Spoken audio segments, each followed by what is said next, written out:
constricting the scope or the whatever. So that happened to me today. Yeah. Huge problem. My mom came to my studio. Oh, really? Yeah. Has she been here before? It's been a while. Yeah. She's popped in a few times, but my mom is my number one fan. Okay. And yeah, she saw me start painting. Okay. Because when I was little, so I was young and my parents had a couple kids after me and decided to put an addition on the house to have like an extra playroom and have some space for us to play. And when I graduated from college, I moved back in. I was the first one back in the house. And so we're not going to use the playroom to play anymore. So I converted it to a painting studio. And this is where I began kind of like what I kind of call like my first post-education painting practice. And so my mom was there kind of popping in all the time, seeing like what I was doing, how I was progressing. And so today she came in and she's kind of seen the culmination of everything that I've done up into this point in a painting. And it's that one right there. And I have my own ego. I have my own ambitions for what this painting is going to be. Yeah. And she looks at it and she says, "I love it. It's done." and I'm like, yeah. "No, Right. it's not done. Yeah. I have more I want to do to it." Yeah. And she goes, no. And she starts like breaking it down. And she's like, this is, but this part, and the way that these go together and the way that these align. Right. And we start, and I can't stop her. And I literally, like, she starts talking about how it's so perfect. I literally go and I grab a crayon and I start drawing on it again. She goes, no. She started crying, dude. Are you serious? Yeah, Like literally crying? Literally crying. She's like, no, you can't. She was like fighting me. And Oh I was my like, gosh. and I was just kind of just doing it to like, maybe like, you know, get under her skin and be like, this is Sure. my painting and it's not done yet. Dude, that is so funny. That interaction. Right. Wow. And so this is the earlier today. We're going at it. And I can't stop her. And she's like, you can't. My friend already said he wanted it. You know, my friend in Chicago was like, oh, dude, that painting's good. I want you to give it to me when you're done with it. Yeah. And I was like, yeah, dude, sure. Like, totally. Oh, and right. my mom was like, no, you can't give it to Brandon. Like, I want it. We have to keep it. And it's perfect just how it is right now. And we sat for probably like stood, you know, pushed around the studio. Yeah. Like, and she's explaining to me. And now I'm looking at the painting and I'm like, when you're making a painting, you're supposed to be in the painting. Like I said, I'm usually drinking when I'm doing it. I'm in the painting. I kind of have some ambition for where it's going to go, but I'm like, I don't want to say that I'm over analyzing every part of every inch about it and what's working well and what's not. I mean, I kind of am, but I'm also just kind of like in, even night after night and week after week, I'm in like some sort of like flow state. Yeah. I'm in the painting. I'm not Right. observing and analyzing the painting. And today, my mom brought me out of it, like you were saying, and she made me start analyzing it because she's analyzing it and breaking it down and talking about every interaction that's happening. And now, I think she almost kind of convinced me that it's done. And I can't, and we talked about it for so long and I couldn't stop her that now I feel like I'm outside of the painting. I'm not in it anymore. Yeah. And I'm so aware of, it's that editing phase that you're talking about. Like I'm editing now. I'm not in the creation process. I'm hyper aware of the implications of every single move to the point where like, I don't even know if I can touch it. Yeah. Which is terrible now. Cause I'm like, shit, I think I maybe am done. Yeah. And I don't know, like, she made me see it in a way that I wasn't seeing it because of ego, because of ambitions, but also because of just like the... Well, you were thinking about it in a different way. You were thinking about it as a thing in process. Yeah, and it's like, I don't really get too attached to any particular product because I was also showing her, like, there's like 4 paintings underneath this painting, and a couple of them were pretty good, she thought. She's like, no way, that's under there. And I was telling her that like there are certain moments in other works where I'm like afraid or it's like you have this potential where you're looking at the image like, okay, this is a good image here. It's a good picture. And the next move that I might make could kill it. Yep. But there are other paintings that I've done where I have killed it Yeah. And then the next move that I've done has led to some sort of discovery that has then come up again 4 paintings later as knowledge of, okay, this is the right move for this scenario. So it's not about like, it's the continuity of the practice. It's not the execution of the picture. And so my ambition to push this one further might not necessarily be in the best interest of this particular picture, but could lead to a move that informs another move 4 paintings down the line. Right. You might learn something by continuing on. Yeah. Yeah. With working on this one. Yeah. But now I'm stuck and I'm overanalyzing and I'm like, I think I killed it. Yeah.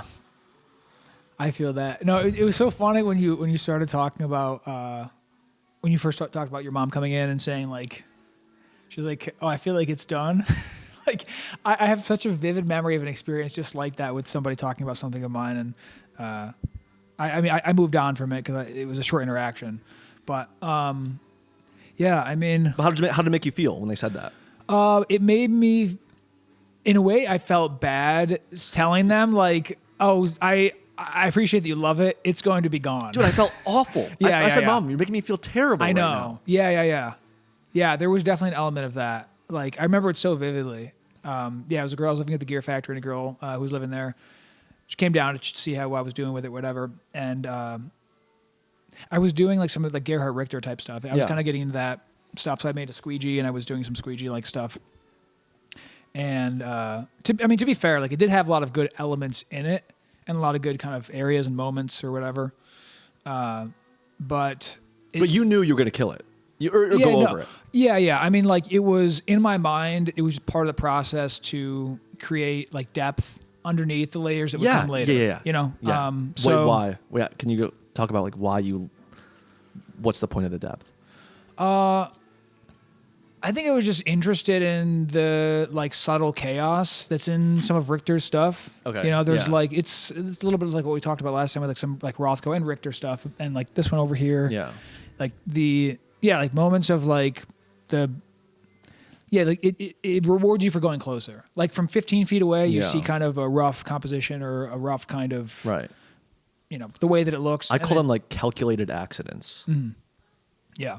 It's like you set up a space for there to be like these little moments, that you couldn't have like tried to make. They are only a consequence of like going over and going over and going over. Yeah.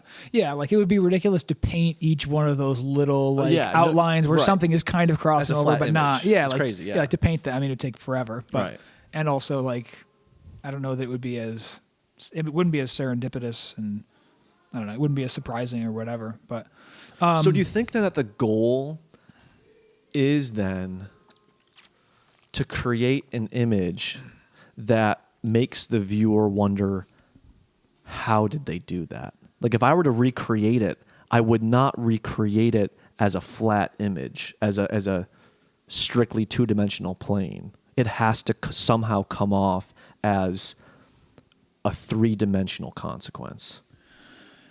I don't know. I feel like this is something that I've thought about a bit, like on and off, a little while ago, a few years ago maybe, it kind of gets into that debate or that idea around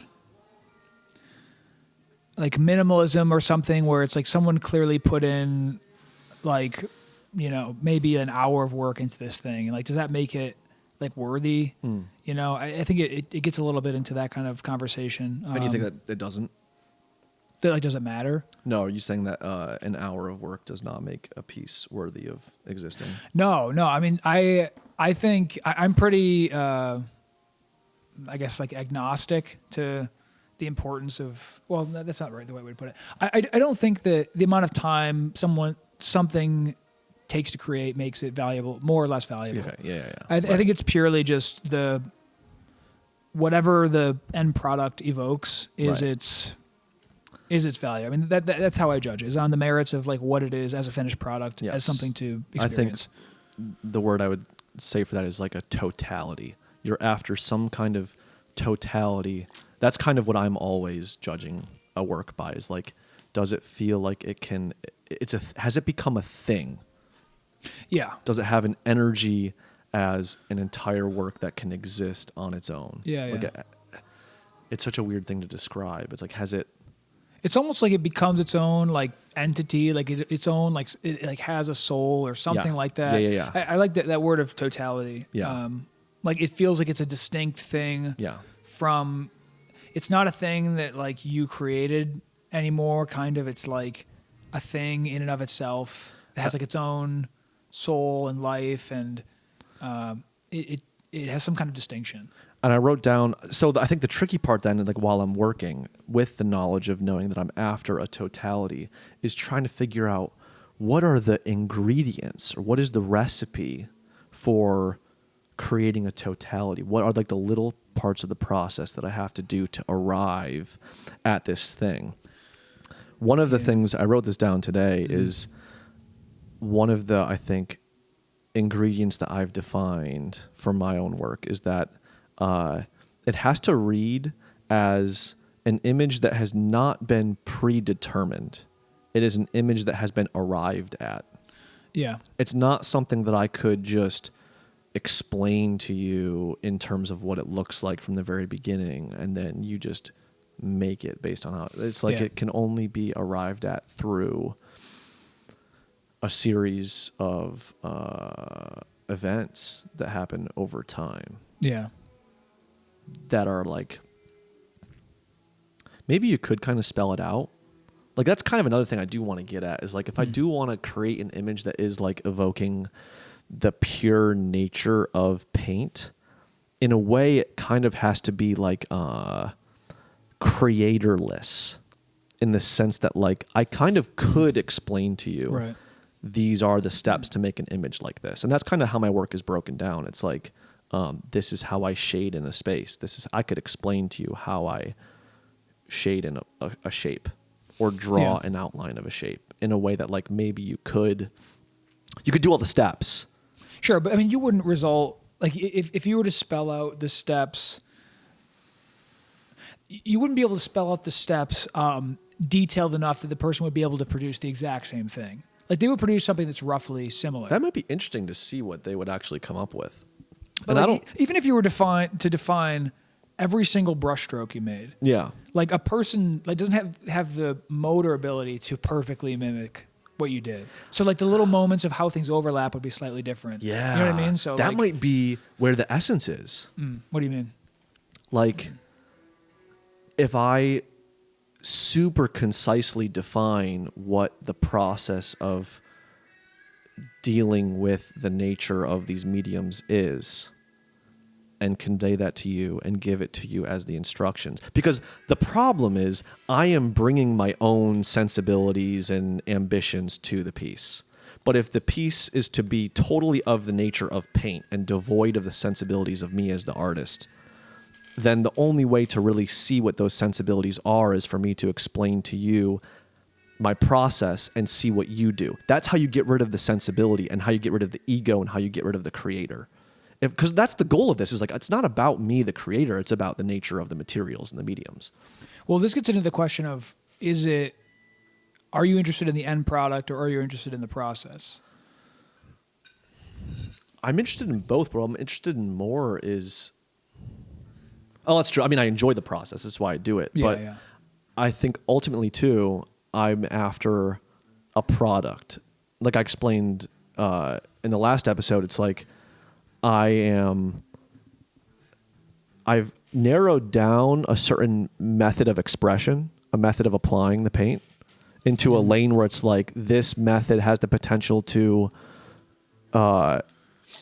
convey the properties of the material. And the ultimate goal is to find the picture that does the best job at celebrating what the properties of the material are. Right. So that could be, so me coming at the image with my own sensibilities could, in a sense, be in the way, be a problem. Well, to finding what the true nature of the material is in this method of expression. Right. I think the question that comes to mind is, why do all the composition in different colors and that? Like, why not do a single brushstroke? You know what I mean? Yeah, totally. Why not just do one? Right. Why not just do one brushstroke? That's kind of what this is. Yeah. This is Yes. 18. True. That's 18 layers. 18 brushstrokes. Yeah. Okay. 6, 6, 6. Oh, right. But it's got like a bunch of different layers on it. I don't know if you've been counting and that's that just or like not, another but- thing. It's like, I'm after like, I think that each painting is like, I have this thing written down. The products are residue of the process. Yeah. And I think that another way to like, that's another like ingredient for getting rid of like the ego is just, it's like, what is the product? Is it the canvas hanging on the wall? Is it the splatters on the floor? Is it the little brush strokes that happen like on the wall next to the painting? Yeah. Like, I don't want to really necessarily define the product before I go at it. And so this painting right here is an example of like the quote unquote product is happening in the middle of the canvas and the residue is happening also on the canvas in a very intentional way where it's like, it's almost like if I were to really be intentional about it, I would go at it at the end where I would like literally, I would crop out everything around these 18 brush strokes.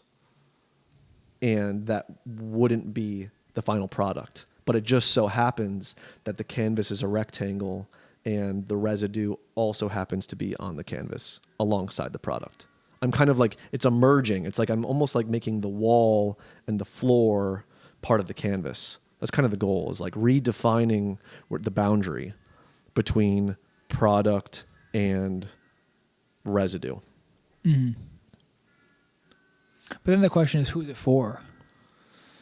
Because you can't bring the wall with you to show someone. I mean, you could bring someone in. Can you though? Like, should I? Like, would that be a good question? Yeah, that's kind of like an idea for a show. Right, it's like, right. well, that's why I'm having the shows here in my studio, and that's another problem actually. Like when I post these on Instagram, it's like I think that having all of the residue around the canvas and displaying the work in the place where the work was created in a way kind of like takes away from the work. It's almost like it should be like recontextualized. Well, yeah, this is where I think it gets at the issue of like the artist discernment, like both deciding when something is done and also in this context, like what the thing is that's done. Like, is it the canvas and like what's attached to the canvas that you could move around? Is that what's done? Yeah. Or is it like, is the product so much the splatters on the walls that like that has to be quote done to be shown? Yeah. Philip Guston says that's the whole premise of art is like deciding when it's done. Oh, yes. That's the most difficult part. Yes, for sure. Yeah. But yeah, I mean, like in this context, like I understand the idea, like the concept of the like the product being the residue, but I feel like if the product is, I mean, I come at this from a very different angle of like, I want to make stuff that people can have or experience and have access to enjoy. Yeah. But if the product is something that like is attached to the wall of my house, like it's limited in like how much I can, expose it to people or how much value it can bring or whatever. Art. Yeah. Which, I mean, not to knock that. I think that's very cool. Yeah. But like particularly with painting, yeah, like don't you want something that you can bring somewhere? I think so. Like, that's kind of like I've tried to. Well, that's why I'm in this painting. I think redefining the boundary. Okay. I'm kind of shrinking the boundary of product and residue to a circle within the canvas, so that on the canvas, like I said, you have the residue. It's creeping in from the wall to the thing that I can move around. I don't get it. I don't know. Explain. What do you mean? Like, if you look at the outside, like the border of any of the canvases on the wall, you can see the paint on the wall. Or that, like, if you take the canvas off the wall, you'll see like the border of it, whatever's happening. And so that I would call residue, or anything else on the wall or on the floor is the residue. But are you saying that's the product? What I'm saying is that on those paintings, the boundary of where product becomes residue is defined by the border of the canvas. Like what's attached to the canvas? Yes. Okay. And with this painting here, I'm trying to shrink that boundary from not being the border of the canvas, but shrink it inside the canvas so that also on the canvas, on like the outer ring of it, is essentially the wall and the floor.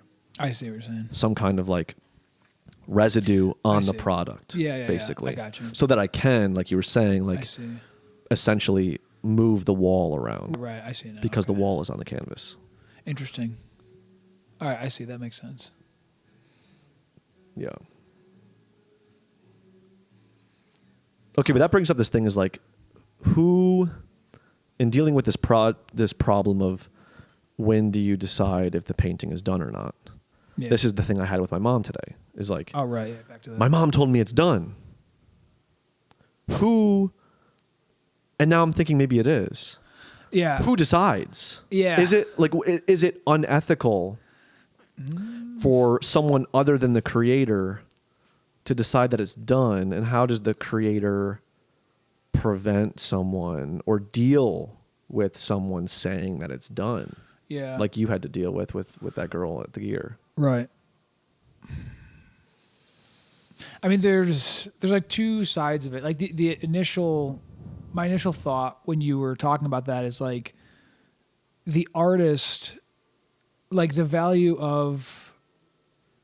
that the artist brings is their discernment.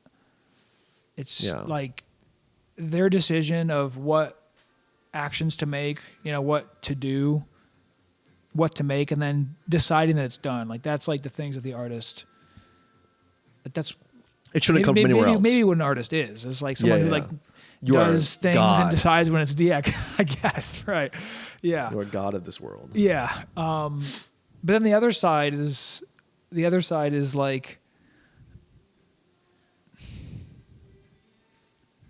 kind of dropping that ego part and letting the thing be what it wants to be, Yeah. I mean, the way that I kind of see myself is like when I'm working on something, I feel like I'm like the steward or like the shepherd of the thing, trying to help it be like its best self. Yeah. You know what I mean? You have to be kind of like next to it. Yeah. You have to be like kind of selfless and like just trying to like help the thing. Right. Be what it can be. The mediator, the vessel. Yeah. The communicator, the message man. Yeah. The like thing that helps bring it to life in whatever way. Because there's this other thing too, where it's like, I forget if this is like a thing from like philosophy or where it comes from, but like, there's this idea that like, if you have an idea to create something and you lollygag and you don't do it, you will see someone else do it. Yeah. That thing that you had the idea for will come into existence, and it might not come through you. And if you don't take the initiative to do it, someone else will, and then you'll see it and be like, damn, I thought about doing that. There's some sort of like weird will, the will to exist, that these like I don't even paint because I want to paint. I paint because I don't know what else to do, but I paint because it's like this relieving of the burden of the ideas or the messages that I'm receiving that I feel like need to be, it's like these little beings saying, I want to exist. I need to be brought into the world and have my own life. And I'm just the person who has been tasked to maybe answer the call and maybe not. But if I don't, someone somewhere along the line will. It's like, so it's like, it's not even up to us really. It's like, and I don't know where that comes from or what that is, but I believe in that. Like these things somehow there is some, and I don't even know where it's heading, but like all the references that we have now, like where we get inspiration from, it's almost like they feel inevitable. What do you mean? There's some sort of like inevitability of like this thing, the Rothkos, the Pollocks, like the images that Pollock makes with the drips, like those were going to be done. Right. Just maybe not by him, but it just so happened to be him. It just so happened to be him. Right. But someone would have it was going to be done that. because Right, like right. the paint wanted it to be done, or like I don't know, like something somewhere wanted to exist and now exists. And it's just, I think it's so exciting to be like someone who's walking around like listening to like what wants to exist next that doesn't exist now that I can be the one to create. Right. That is like that might be the most exciting thing to me, I think, about this whole thing is like I can be the one to listen. Yeah. And hear it and allow this thing that wants to exist. Yeah. Damn. I never thought of it in those terms before now. And I'm like, that's exciting. Yeah. Yeah. Nice. That's cool. Yeah. Yeah, I mean, I'm trying to think about like the thing about it being done. Like, so this painting that my mom was giving me a hard time about earlier, in a sense, and she said this too. She's like, yeah, your other paintings are like, they're good, they're fine, whatever. But she says this one, in a way, she thinks is my first painting because she's like, I can study it. Your other ones, I can't really study. They kind of like are self-explanatory, or like I can break them down easily. And this one, I have to spend time with, and I have to figure out like, or I'm just like my eye is dancing around, figuring out like, well, but why this and how is that, and it's like forcing me to. It's giving the viewer a task of completing the image.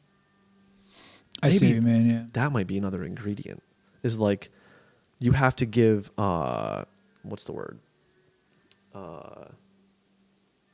It's like an assignment, a task.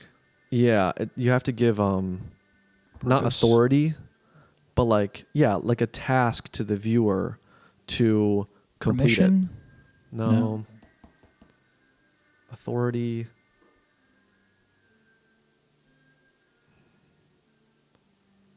It's not an obligation. It's like the power to. Okay. You have to give the viewer the power to take. It's like they are dependent upon. For sure. To complete it. Well, yeah, I think in the sense that you're talking about, but in a larger sense too.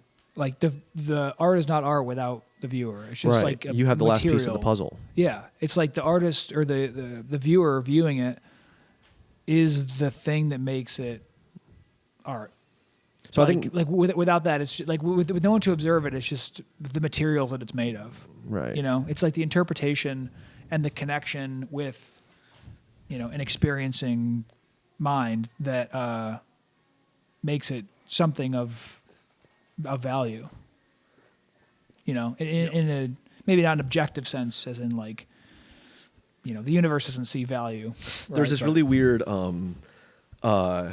paradox or something in physics. Yeah. It's like a physical paradox where I forget the name of it, but like molecules. Is it the double slit experiment? Is that what you're thinking of? Yes, yeah. Where it's like the thing that they're aware of, this molecule or whatever, can be in they know it's in two places at once, and the only thing that determines its actual placement is measuring it. Right. You only bring it into definitive existence through the act of measuring. Right.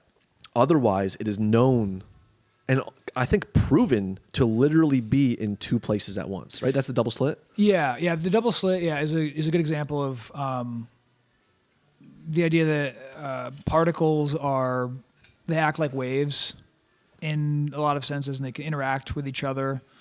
They can interact with themselves in like a wave-like kind of way. But the observation part, I think a lot of people get... Right. Once it's observed, that's the word, yeah. Yeah, but I think a lot of people think of it as it's like a consciousness thing, which there's no evidence that it's anything to do with consciousness. It's basically like when you measure an electron, like when you have these double slits, right? And you have sensors, which you turn them on to like, all right, we're going to start measuring now. Yeah. By measuring the electron, you have to be interacting with it in some way. And then, so you locate it. Yeah. So, by the act of locating it, you're actually interacting with it. Yes. So it's not the fact that like we're conscious beings that are like looking at the experiment. It's just that in order to measure something, you have to interact with it in some way. Right. So maybe the best paintings are the ones that somehow convince you that while you're not looking at it, while you're not interacting with it, it's moving. And the only way to pin it down is to stare at it for a little while. And once you walk away, if you're in the next room, it's doing its own thing. It's an idea, yeah. And there are some paintings that can convince you that they're doing that. It's like my mom saying, like, this is the only painting that you've done so far that I've had to study. And that it's that act of studying, the viewer looking at it, that's pinning it down temporarily. And somehow they are given this sense that when they look away or go in the next room, it's going to start moving again. And it's like their job to come back into the room and look at it again so it stays still and they can figure it out, and kind of like it's their job to put everything back in its place. Yeah, I mean, that's interesting, but like as a painting, I feel like that's hard to convince someone. Like I feel like it's hard to convince someone that. But what about like yeah. So Philip Guston talks about this painting that he has. It's a Della Francesca painting that he has hung up in his kitchen, and it's just this basic way of explaining that like it surprises him. Like he's had it in his kitchen for years and years and years, and he can still be sitting at his kitchen table eating something late at night and look at it and see something new. That ability for a painting to show you something new might have something to do with this. Like, yes, it's moving. It has a yeah. life. Okay. I think in that sense, I totally agree. Like it reminds me of, I think we talked a little bit about when I was at the National Gallery and I was looking at Lavender Mist, the Pollock painting. Yeah. I got the sense that I could just like, I could scan every inch of it, like one by one. And by the time that I wouldn't, I mean, how long that would take, I have no idea. But by the time I got finished, by the time I went back to the first one, I would notice something new. Yes. Again. Yes. It's like there's a level of density of things to find, or there's of things to find and appreciate. And I agree. I mean, this one that we're looking at does have a lot more moments and chaos than a lot of your other ones. So I see your point. I mean, it doesn't mean it's necessarily done.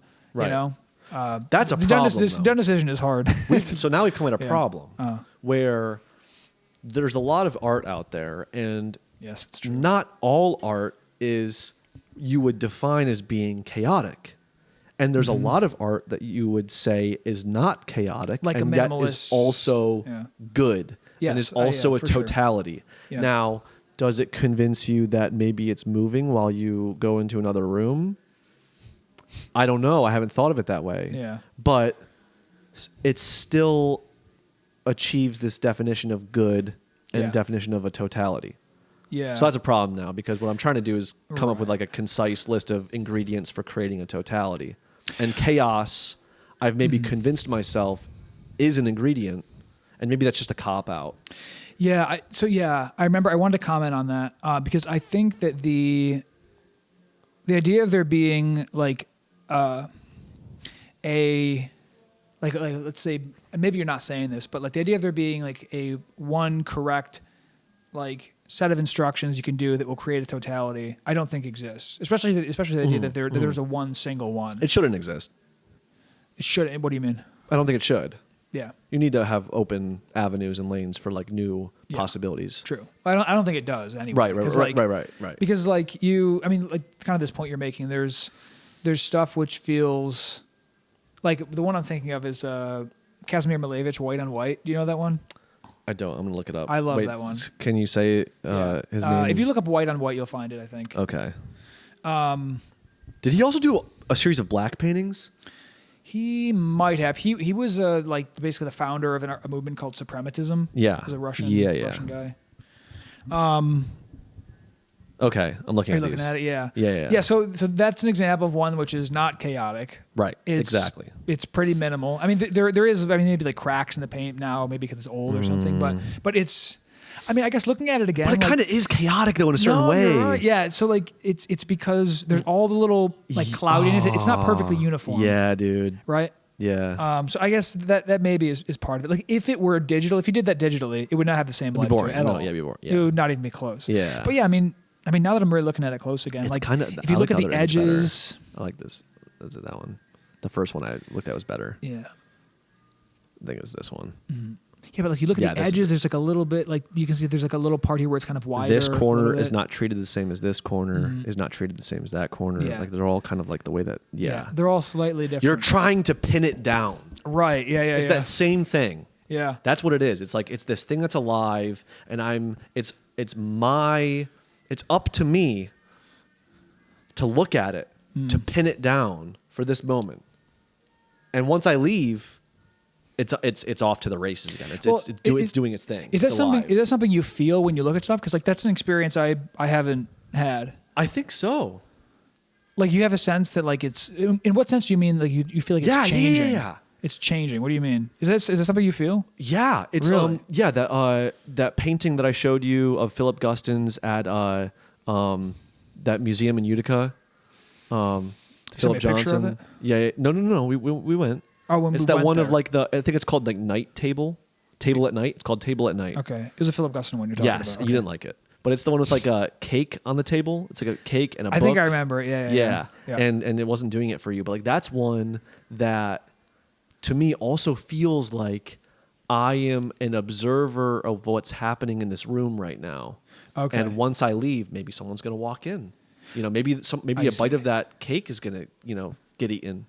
So you're interpreting it like as a space. It's like a scene. Right, as a scene. In a okay. Yeah. It's alive. Interesting. I think I definitely feel that. That's a really interesting way to Well, like another interact one- or experience a painting. I've never had that experience. That's very interesting. That a painting is alive. I feel that Yeah, way about no, your. I don't think so. I always call it the coffee beans. Yeah, What do I think that's what I told you it was. People They're have said da- it's like watermelon or something. They're yeah. dancing. They're Yeah. jiggling. They're moving. They're vibrating. They're moving around. Yeah. And like I have to look at it to make them stop. It's like freeze tag or Simon Says or something. Yeah. Yeah. And I know when I look away, they're going to start jiggling again. Yeah. Interesting. That's what it is. I think that's one of the. So how would you, since you don't see it that way, how would you? How else would you define like an impactful painting as being something other than something that you are somehow convinced is alive or is moving? Well, I mean, one of my favorite experiences is looking at a painting or anything in general, listening to music, whatever, experiencing something and liking it or being drawn to it or interested in it and not knowing why. Like not having like a rational, clear reason I could like explain to you why I like it. Like when I look at that, that white on white painting. You don't know why you like it. Like Do you want to know why? Are you trying to figure out why you like it when you're looking at it? I don't know if I think in a sense, yes, but I don't. There's like a part of me that is searching for that, but like the rational part of me is like I don't expect that I will figure it out because I think it's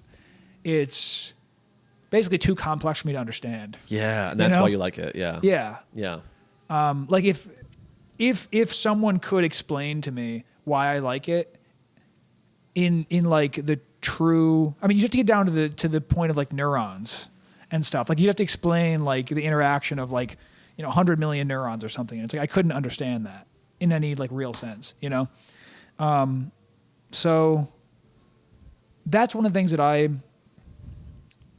feel really drawn to and appreciative of in a piece of art is that it evokes a sense of that I like it and I don't know why. That's Yeah. like one of the most interesting things to me in art. I like it and I don't know why. All right. I've got a pivot here. Yeah.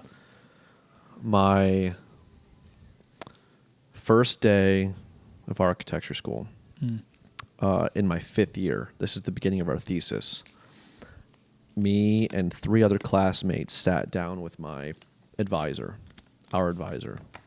And, this is August, beginning of the year. We have an entire year of architectural investigation ahead of us.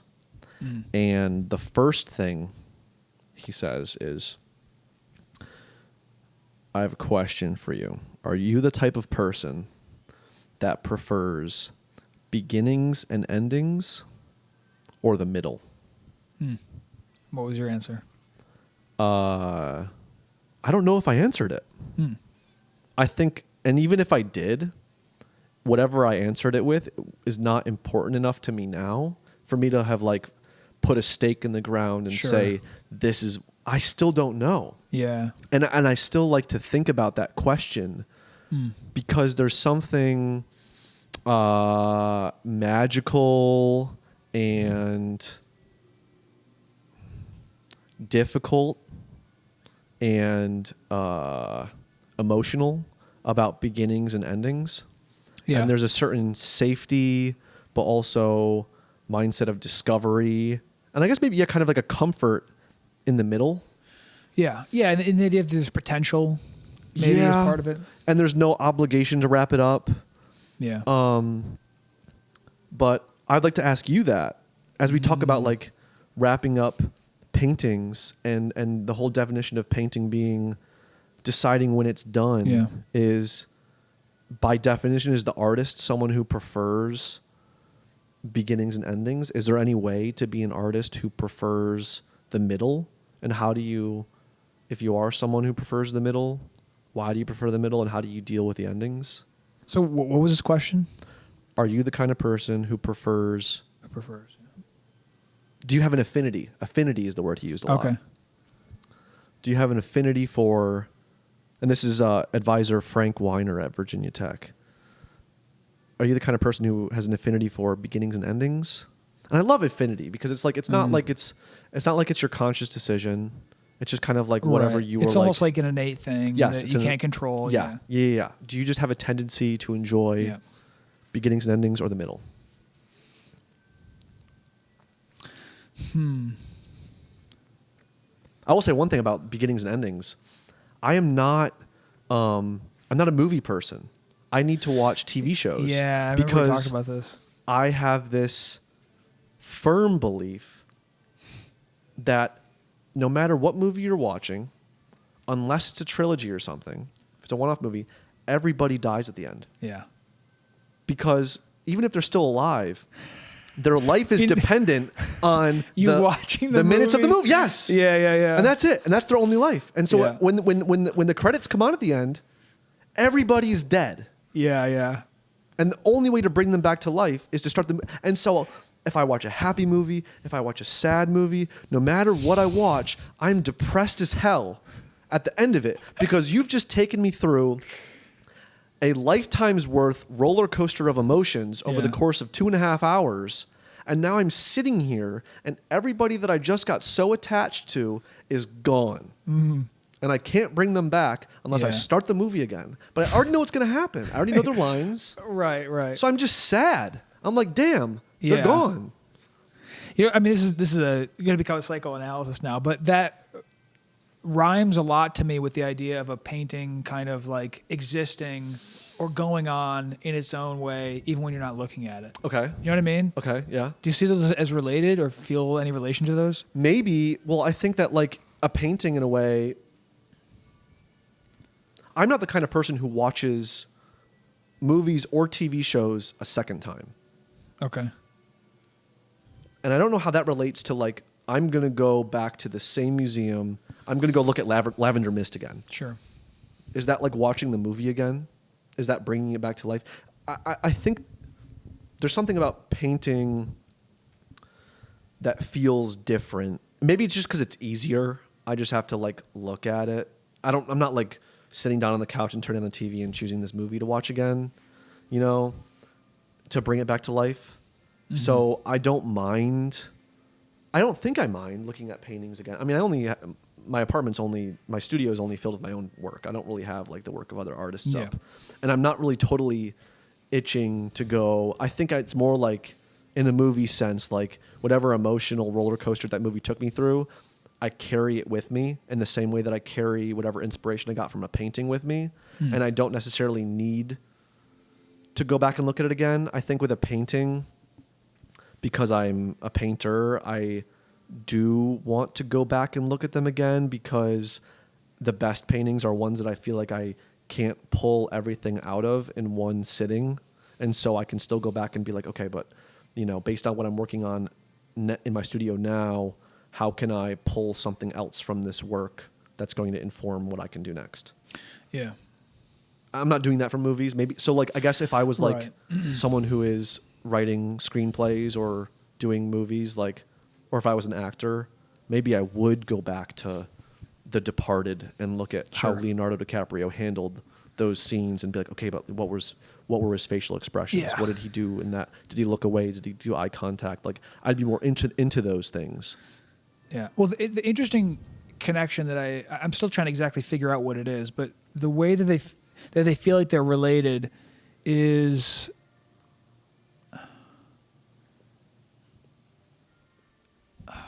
what's the right way to put it? Here's kind of what it is. I think is it seems like you have a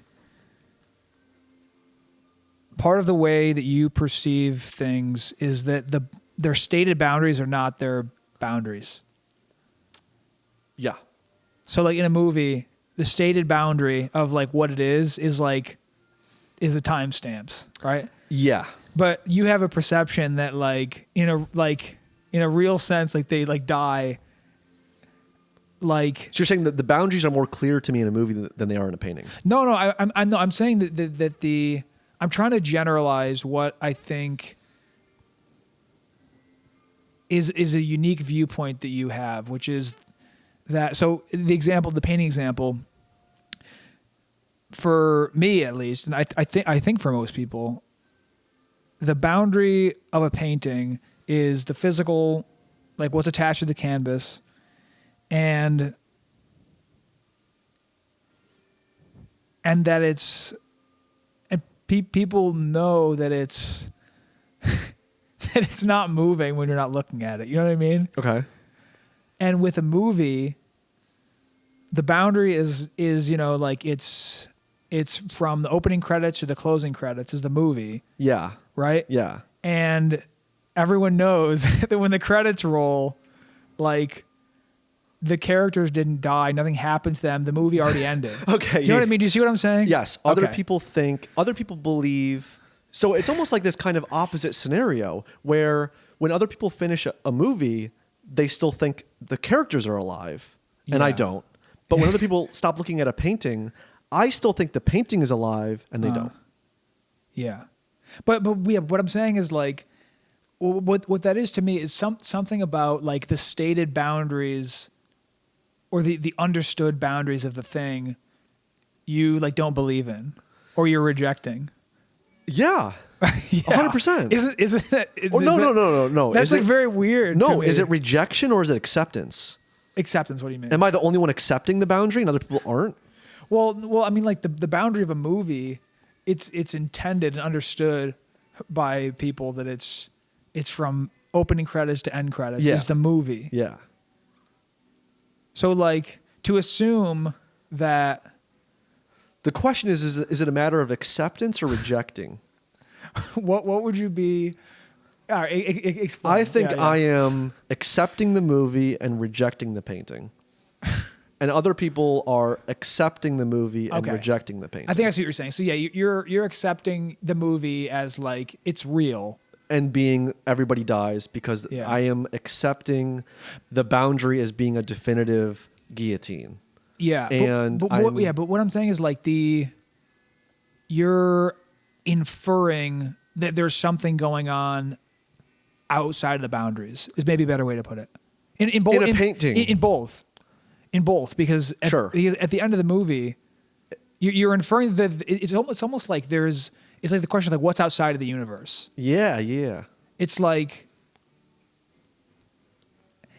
that's where or like what happens like after the singularity of a black hole or something. Right. It's like time stop Yeah. basically or whatever. Yeah. Like there's like the concept of like death doesn't exist after the movie's over. Like the concept of death for these characters doesn't exist. I think that I got this kind of idea from some lore or some like Reddit chain, which I didn't read, but I've heard about Rick and Morty. Okay. Have you seen Rick and Morty? Have you watched those? No. So there's this like, one of the things that people who are fanatics of Rick and Morty admire is like there's this idea or belief that the characters in the show, particularly Rick, believes, or there's this belief of the viewers that Rick understands his life is dependent upon the continuity of the television show, right? And so therefore it's his obligation to perform and be entertaining, so that people watch the show, right, so that more episodes are created. Because if more episodes are not created, then he, in a sense, dies. Yeah. And I think that's kind of where this idea came from. Is like the characters in this screenplay are dependent upon the continuing of the screenplay. Right.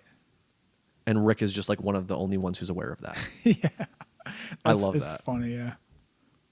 And so he behaves in ways in the show that clue the viewer into his awareness. Yeah. That's beautiful. Right. Yeah, it's like a meta thing. Right. It's one of the things that makes the show like genius. Yeah. Is his awareness of that. Yeah. And so I kind of like, that made me kind of a believer in the fact that like they do die at the end. And Rick is the only one who knows it. No one else knows it. I see. So it's a universe. So I see now.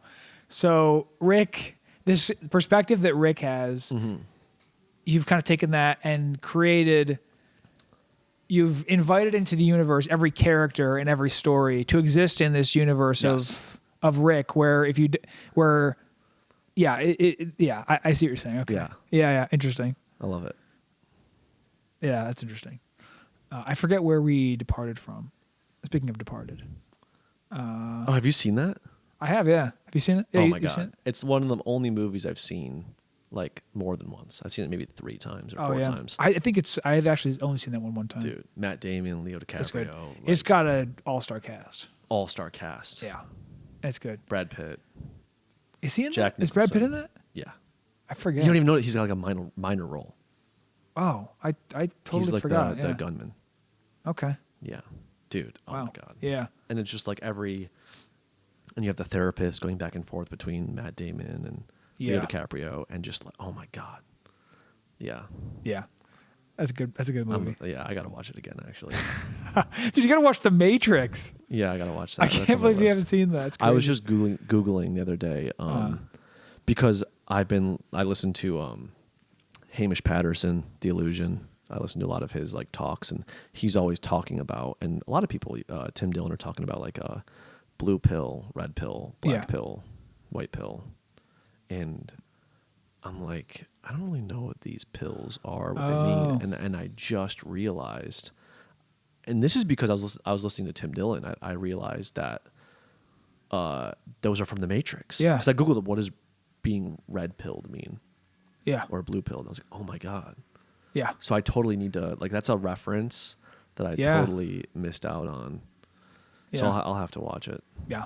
It's good. For the references, and also because I think it's a good movie. I'm not the kind of person, I think that movies kind of date.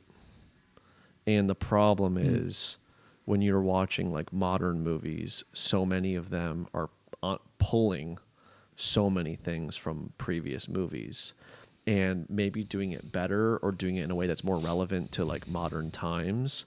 And so if you're pulling in all these like secondhand kind of references as a modern day viewer, and then you go back to where that reference actually came from, like the primary source, it can kind of become like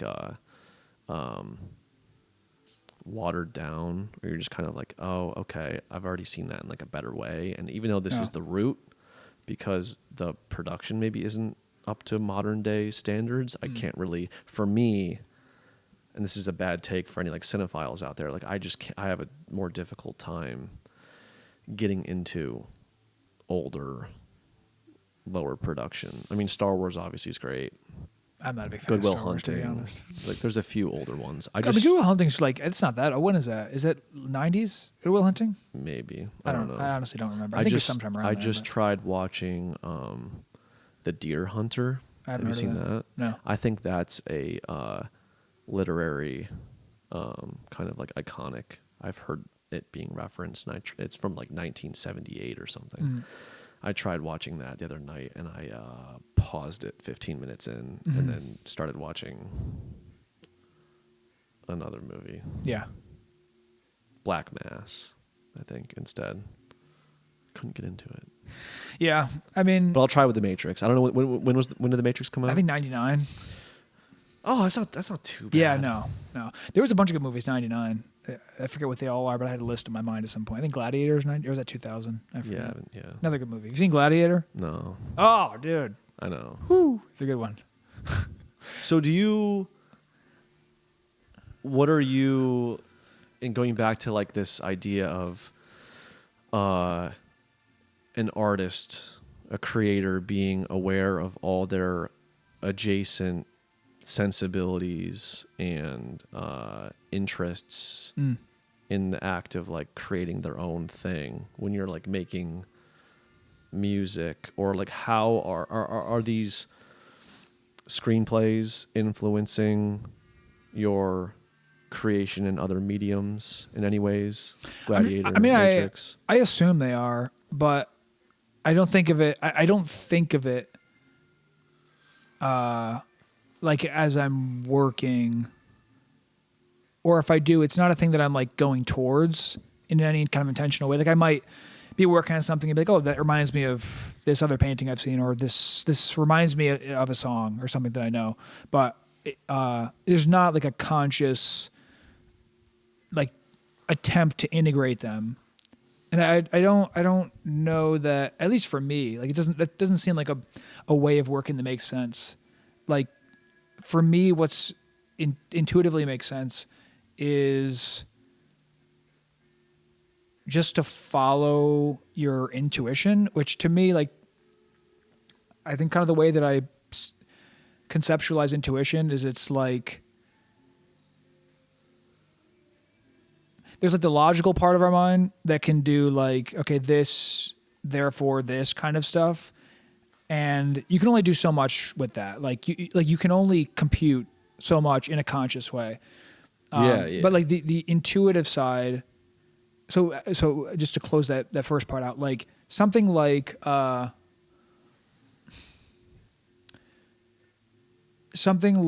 graphic design where there's like a few variables, like there's where there's like rules about it, right? I mean, they're rough rules, principles, right? But it's things about like the legibility of text, things about the contrast of the background versus the text, the positioning of it, that kind of stuff. Like you can make